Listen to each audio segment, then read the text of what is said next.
Hi guys, welcome back to knowledge Manch once again. Friends, अगर आप बिहार शिक्षक नियुक्ति प्रक्रिया के शुरू होने का इंतजार कर रहे हैं तो आपके लिए बड़ी खुशखबरी है। बिग ब्रेकिंग न्यूज़ है कि बिहार शिक्षक नियुक्ति नियमावली को माननीय शिक्षा मंत्री का स्वीकृति मिल चुका है और उसके बाद इसे सामान्य प्रशासन विभाग को भेजा गया स्वीकृति के लिए। सामान्य प्रशासन विभाग से स्वीकृति मिलने के बाद वित्त विभाग को भेजा जाएगा और फिर कैबिनेट से स्वीकृति ली जाएगी और इस तरह जो अगला स्टेप होगा नियुक्ति प्रक्रिया का होगा, नोटिफिकेशन आ जाएंगे। तो फ्रेंड्स, बड़ी खुशखबरी है बिहार के शिक्षक अभ्यर्थियों के लिए।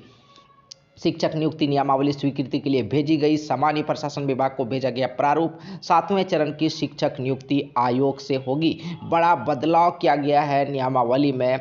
वहीं 38 नियोजन इकाई अब जिला स्तर पर नियोजन इकाई बनाए जाएंगे। 7वें चरण की शिक्षक नियुक्ति के लिए बनी नियमावली का प्रारूप सामान्य प्रशासन विभाग को भेज दी गई है। शिक्षा विभाग ने नियमावली के तय हो चुके प्रारूप को स्वीकृति के लिए उसे भेजा है। वहां से सहमति के बाद वित्त विभाग को भेजा जाएगा और फिर राज्य मंत्रिमंडल की स्वीकृति ली जाएगी।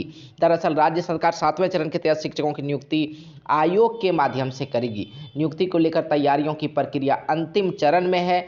नियुक्तियां नई नियमावली के आधार पर होगी। 7वें चरण के तहत तकरीबन 2.25 लाख शिक्षक बहाल होने हैं और इसमें 80,000 प्रारंभिक जबकि शेष शिक्षक माध्यमिक उच्च माध्यमिक विद्यालयों में नियुक्त होंगे।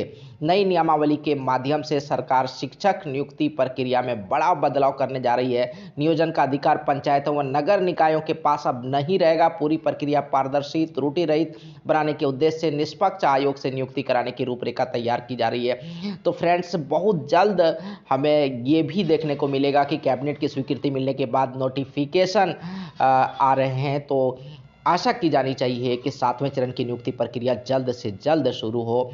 आगे क्या कुछ अपडेट रहता है जानने के लिए बने रहे हैं नॉलेज मंच पर। नॉलेज मंच को सब्सक्राइब कर लें। सभी तरह के नोटिफिकेशंस आपको मिल जाएंगे, सभी तरह के लेटेस्ट अपडेट आपको मिल जाएंगे। धन्यवाद। जय हिंद।